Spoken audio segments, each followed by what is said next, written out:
Battle to the heavens की पिछले episode में हमने देखा था शेरियन लिटिल फेरी डॉक्टर को लेकर ये फैमिली के एंशिएंट अल्टर में एंटर कर गया था। ये अल्टर वफुल पोर्शन बॉडी को कंट्रोल करने के लिए बिल्कुल परफेक्ट प्लेस था। पर दूसरी ओर हमने देखा था कि आइस रिवर वैली में हॉल ऑफ सोल का पर्सन आ जाता है और वो लोग फिर वहाँ से शेरियन के ऊपर अटैक करने का प्लान कर देते हैं। अब आगे एपिसोड स्टार्ट होती है और हम लोगों को एंशिएंट अल्टर को दिखाया जाता है। शेरियन अपने हैंड साइंस करता है और फिर शेरियन के हेवनली फ्लेम के साथ साथ वफुल पोर्शन बॉडी एक्टिवेट हो जाता है। इस प्रोसेस को कंप्लीट करने के लिए लिटिल फेरी डॉक्टर के वफुल पोर्शन बॉडी को कम्प्लीटली इवॉल्व कराना होगा और जैसे ही वफुल पोर्शन बॉडी एक्टिवेट होता है लिटिल फेरी डॉक्टर को बहुत ही ज्यादा प्रॉब्लम होने लगती है। हम देखते हैं वफुल पोर्शन लिटिल फेरी डॉक्टर की बॉडी में कंट्रोल करने लगती है। लिटिल फेरी डॉक्टर हवा में फ्लोट कर रही है और तुरंत ही ये पूरी जगह वफुल पोर्शन के डोमेन में आ जाती है। शेरियन फिर तुरंत ही लिटिल फेरी डॉक्टर के पास जाता है और वहाँ उस स्कॉर्पियन बीस्ट का मोस्टर कोर बाहर निकालता है। इस मोस्टर कोर की मदद से लिटिल फेरी डॉक्टर के बॉडी के अंदर की मोस्टर एबिलिटीज को और भी ज्यादा बढ़ाई जाएगी, जिससे लिटिल फेरी डॉक्टर वफुल पोर्शन को कंट्रोल कर पाएगी। शेरियन उस मोस्टर कोर को लिटिल फेरी डॉक्टर के बॉडी में एंटर करवा देता है। कोर बॉडी में एंटर करते ही लिटिल फेरी डॉक्टर की जितनी भी पोर्शन है उसको अपने अंदर एब्सॉर्ब करने लगती है और ये प्रोसेस इतना ज्यादा अग्रेसिव था कि यहाँ का पूरा एटमॉस्फेयर बहुत ही ज्यादा खराब हो जाता है। लिटिल फेरी डॉक्टर को भी बहुत ज्यादा पेन होने लगता है और इसकी वजह से वफुल पोर्शन बॉडी बहुत ज्यादा अग्रेसिव हो जाती है। अभी जो ये स्टेज है इसमें वफुल portion body little fairy doctor की बॉडी को कंट्रोल करने में सिर्फ एक कदम पीछे है। शेरियन कहता है शेरियन ध्यान देना, इसके बाद बोधिसत्व सलाइवा से तुम्हारी इस पोर्शन को तुम कंट्रोल कर पाओगी। शेरियन बोधिसत्व लिक्विड को लिटिल फेरी डॉक्टर की ओर भेजता है। बोधिसत्व सलाइवा सबसे पहले ये जो पोर्शन का डोमेन है उसको कमजोर करने लगती है। ये इतना ज्यादा प्योर सब्सटेंस है कि इसकी कांटेक्ट में आने से कोई भी डेविल एनर्जी तुरंत ही प्यूरिफाई हो जाती है। हम देखते हैं लिटिल फेरी डॉक्टर धीरे धीरे करके अपने अंदर के पोर्शन को कंट्रोल करने लगती है। Bodhisattva saliva little fairy doctor की बॉडी के चारों ओर बहुत तेजी से घूमने लगती है और इसका इफेक्ट ये होता है कि जो वफुल पोर्शन लिटिल फेरी डॉक्टर की बॉडी में फैल गई थी उसको कंट्रोल कर रही थी वो धीरे धीरे करके कमजोर होने लगती है और अब लिटिल फेरी डॉक्टर अपने बॉडी को टोटली कंट्रोल करने लगती है। पर अभी भी ये काम कंप्लीट नहीं हुआ है। शेरियन लिटिल फेरी डॉक्टर की इस प्रोग्रेस को देखकर खुश है, कह रहा है बोधिसत्व लिक्विड इतना ज्यादा डिवाइन है कि इसके इफेक्ट से तुरंत ही लिटिल फेरी डॉक्टर पोर्शन को कंट्रोल कर पा रही है। लिटिल फेरी डॉक्टर से कहता है शेरियन अब अपने फाइटिंग स्पिरिट को यूज करो, तुम्हें अपने बॉडी के पोर्शन गैस को कंट्रोल करके कंप्रेस करना होगा जिससे कि तुम्हारे पेट के पास एक पोर्शन पिल का फॉर्मेशन होगा। अब शेरियन यहाँ पर पोर्शन पिल इसीलिए बना रहा है ताकि ये वफुल पोर्शन बॉडी की जितनी भी पोर्शन है वो उस पिल में एंटर करे और वेस्ट ना हो, जिससे कि लिटिल फेरी डॉक्टर उसको एब्जॉर्ब करके डाउन लेवल पर एडवांस कर जाए। लिटिल फेरी डॉक्टर वैसा ही करती है। पर दोस्तों जैसे ही ये कंप्रेशन स्टार्ट होता है थोड़ी देर बाद हम देखते हैं कि मोस्टर कोर से लिटिल फेरी डॉक्टर का कंट्रोल छूटता है और जितना भी पोर्शन लिटिल फेरी डॉक्टर ने वहाँ पर कंप्रेस करा था वो सभी एक बार ही बाहर निकलने लगता है। अब जब ऐसा होता है तो वफुल पोर्शन फिर से लिटिल फेरी डॉक्टर के ऊपर हावी होने लगती है और इससे लिटिल फेरी डॉक्टर की हालत खराब हो जाती है। वो दर्द से चीखने लगती है। शेरियन ये देखता है, कहता है मुझे कुछ करना होगा वरना हम लिटिल फेरी डॉक्टर को खो बैठेंगे। शेरियन जिसके बाद अपने हाथों में जो बोधिसत्व सलाइवा था उसको रिफाइन करने लगता है। यहाँ पता चलता है जो पहले शेरियन ने Bodhisattva saliva little fairy doctor के ऊपर यूज करा था वो टोटल रिफाइन नहीं था, जिस वजह से मोस्टर कोर में पॉइजन इरप्ट हो गया और लिटिल फेरी डॉक्टर की हालत खराब हो गई। इस बार शेरियन बोधिसत्व सलाइवा को रिफाइन कर रहा है, साथ साथ वो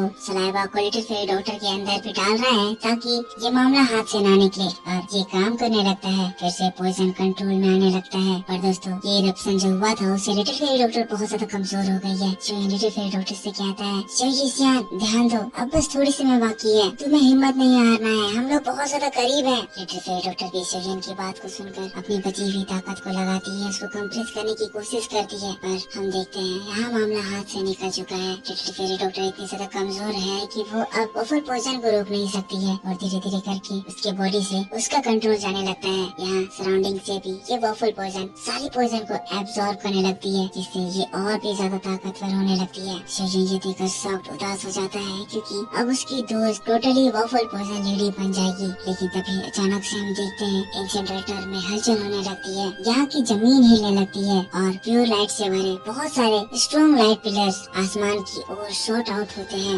आसमान इस खूबसूरत लाइट से भर जाता है। शेरियन ये नजारा देखकर सॉफ्ट अभी अभी जो ये हुआ उसको फायर सीड का फॉर्मेशन कहा जाता है। और दोस्तों जैसे ही ये फायर सीड फॉर्म होता है आसमान से वो छोटे छोटे फायर सीड गिर गिरते हुए लिटिल फेरी डॉटर की बॉडी में घुसने लगते हैं। अब जैसे ही फेरी डॉटर की बॉडी में फायर सीड एंटर होता है, एक अलग ही पावर लिटिल फेरी डॉटर की बॉडी में घुस जाती है। ये divine light little fairy daughter की बॉडी के अंदर की डार्कनेस को हरा रही है, जिससे अब little fairy daughter waffle Poisson को कंट्रोल कर पा रही है। लिटिल फेरी डॉटर इस मौके का फायदा उठाती है और वो फिर से एक बार पोइजन पिल फॉर्मेशन में लग जाती है। अब यहाँ का पूरा मामला कंट्रोल में आ गया है। शेयन देखता है waffle Poisson little fairy daughter के कंट्रोल में आ गया है और अब अगला स्टेप बस उस पोइजन पिल के फॉर्मेशन का है। पर शेयन खुश हो ही रहा था, तभी अचानक से आसमान से उसे एक सीड गिरता हुआ दिखाई देता है। शेयन जैसे ही उसको हाथ में लेता है, देखकर शॉक्ड, ये तो बोधि सीड है। फिर शेयन कहता है, मैंने सुना था बोधिसत्व सलाइवा अगर प्योर फायर के कांटेक्ट में आता है तो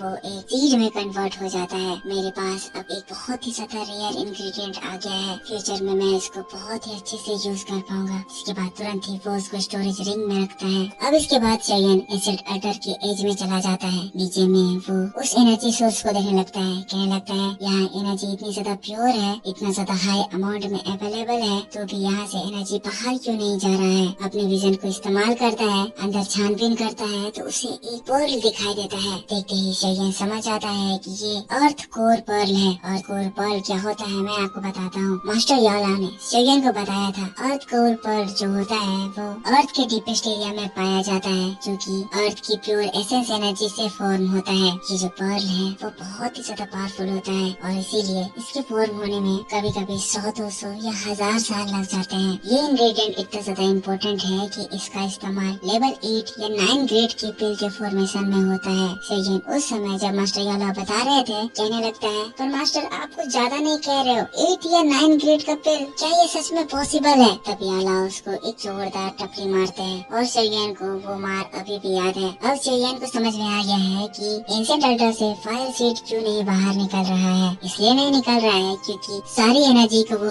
अर्थ कोर पर्ल एब्सॉर्ब कर रहा है। शेयन कहता है, इतना बढ़िया इंग्रेडिएंट मैं इसको हाथ से जाने नहीं दे सकता हूँ, मुझे इसको निकालने की कोशिश करनी होगी। और सीन शिफ्ट हो जाता है। हम लोगों को ये सिटी को दिखाया जाता है जहाँ पर अचानक से मौसम पूरी तरह से बदल गया है। लोग ठंड से ठिठुर रहे हैं। अभी समर का मौसम चल रहा है और ये सिटी सेंट्रल प्लेन की और जगहों से ज्यादा हॉट और ब्राइट रहता है। पर इस समर के मौसम में भी स्नोफॉल होता हुआ देखकर सभी लोग हैरान रह गए हैं। तभी हम लोगों को आइस रिवर वैली के लोगों को दिखाया जाता है, जो कि तेजी से ये फैमिली के मैंशन की ओर बढ़ रहे थे। इस वक्त इस ग्रुप में आइस रिवर वैली का फर्स्ट एल्डर है, जो कि दाओ जोन के 2 स्टार लेवल पर है। फिर से हम लोगों को शेयन को दिखाया जाता है, जो कि बार बार उस कोर को निकालने में फेल हो रहा है, पर वो फिर भी कोशिश कर रहा है। और हम देखते हैं नीचे लावा में हलचल स्टार्ट हो जाती है। वो कोर को भी पता चल चुका है, इसीलिए वो अपने आप को बचाने के लिए भाग रहा है। शेयन की एनर्जी उसका पीछा कर रही है और तब हम देखते हैं वो कोर भागते हुए लावा से बाहर निकल आती है। जैसे ही वो बाहर निकलती है,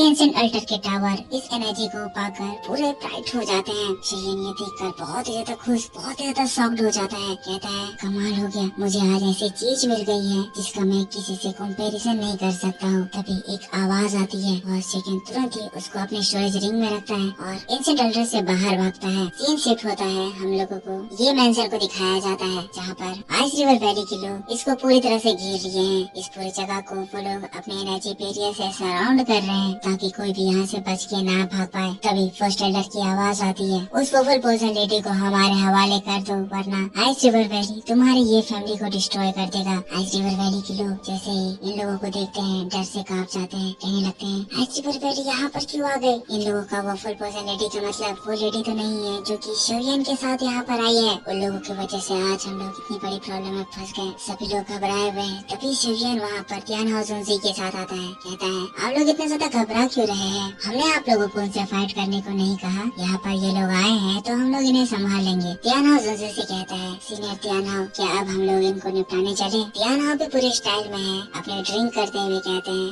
चलो इन लोगों को सबक सिखाने का समय आ गया। अगले ही पल शेयन और Tian how ice river valley के एल्डर्स के सामने आ जाते हैं। तियान से इसको देखकर घबराता है, लेकिन बिंग हुआन तियान हाउ को देखकर कहता है, फ्रेंड आप भी दाओ जोन है और मैं भी दाओ जोन हूँ, इसीलिए मैं आपसे एक फेवर का आस्क कर रहा हूँ। हमारा आइस रिवर आपसे दुश्मनी नहीं करना चाहता है और आप भी हमसे दुश्मनी नहीं करना चाहते होंगे। हमें बस उस वॉफल पोइजन लेडी से मतलब है। प्लीज आप इस मैटर में ना पड़े तो हम लोगों को आज यहाँ फाइट नहीं करनी पड़ेगी। क्या आप मेरी बात से एग्री करते हैं। तियान हाउसुनजी की ओर देखता है। तियान हाउसुनजी कहते हैं, मुझे तुम्हारी बातें समझ में नहीं आ रही है। अब तियान हाउसुनजी की ये बात को सुनकर वो समझ जाता है कि तियाना जुनजी क्या रिप्लाई दे रहे हैं। इसीलिए फिर वो तियांसी से कहता है, मैं इस दाओजुन को निपटाता हूँ, तुम उस लड़की और वो फुल पर्सन बॉडी को निपटाओ। कहते ही फिर तियाना जुनजी और बिंग हुआन फाइट में इन्वॉल्व हो जाते हैं। तियांसी जिसके बाद शेयन के पास आता है और कहता है, तो बच्चे अब यहाँ पर सिर्फ मैं और तुम है, तो तुम बताओ तुम्हें अब कौन बचाने वाला है। लेकिन तभी वहाँ पर हॉल ऑफ सोल के पर्सन के हंसने की आवाज सुनाई देती है। कहता है,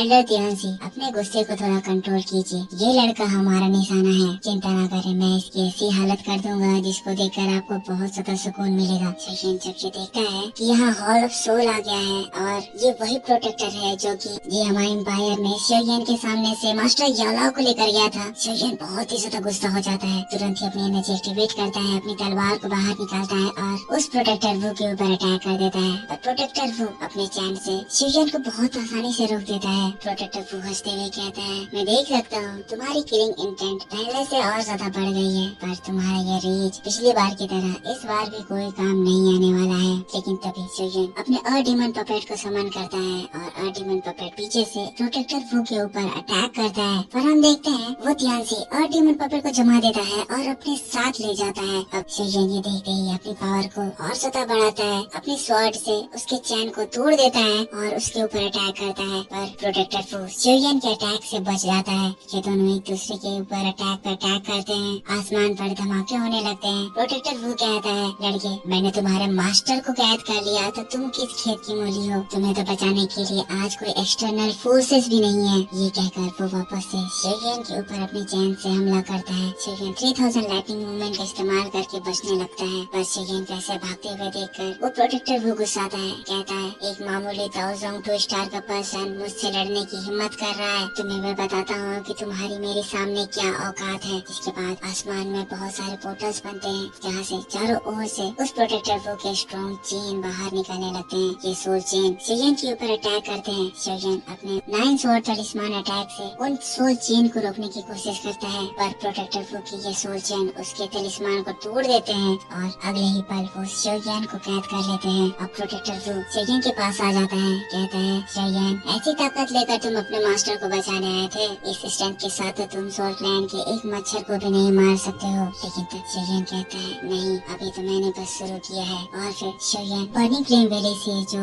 sky fire 3 mysterious change formation सीखा था, उस चेंज को एक्टिवेट करता है। वैसे ही शेयन की स्ट्रेंथ बहुत ज्यादा बढ़ जाती है। इस स्काई फायर 3 मिस्टीरियस चेंज की मदद से शेयन की स्ट्रेंथ अब एक 5 या 6 स्टार दाओजोंग लेवल पर पहुंच गई है। तियांसी ये देखकर घबराता है, प्रोटेक्टर वू को ये सारी बातें बताता है, पर प्रोटेक्टर वू हंसता है। कहता है, चाहे वो 7 या 8 स्टार दाओजोंग ही क्यों ना पहुंच जाए, वो मुझसे नहीं जीत सकता है। तब हम लोग शेयन को देखते हैं, जिसकी आंखें ग्रीन एनर्जी से चमकने लगती है। इसके बाद एक जोरदार धमाका होता है और शेयन की मुंह से आवाज निकलती है, sky fire 3 mysterious change transformation 2। और दोस्तों, इस एनर्जी के बाहर निकलते ही हमें पता चलता है कि अब शेयन की एनर्जी और 2 स्टार से बढ़ गई है और इस वक्त वो दाओजोंग के 8 स्टार पे पहुंच गया है। उधर से तियांसी पगला रहा है, कह रहा है, ऐसा नहीं हो सकता है, ये इतनी कम उम्र में स्काई फायर के 2nd मिस्टीरियस चेंज तक कैसे पहुंच गया है। पर मुझे विश्वास है ये इस उम्र में 3 मिस्टीरियस चेंज तक तो नहीं पहुंचा होगा। लेकिन तब हम लोग देखते हैं यहाँ का पूरा माहौल और ज्यादा ठंडा हो जाता है, हवा बर्फ बन के शेयन की ओर बढ़ने लगती है। हम देखते हैं शेयन की बॉडी में बर्फ के डेकोरेशन बनने लगते हैं। ये डेकोरेशन उसी तरह के डेकोरेशन है जो कि एक दाओजोन लेवल पर एंटर होने के बाद फॉर्म होते हैं। और तभी शेयन के मुंह से आवाज निकलती है, sky fire 3 mysterious change 3rd formation. और दोस्तों, बस इसी बात के साथ बैटल ऑफ द हेवंस का ये एपिसोड इस जगह खत्म हो जाता है।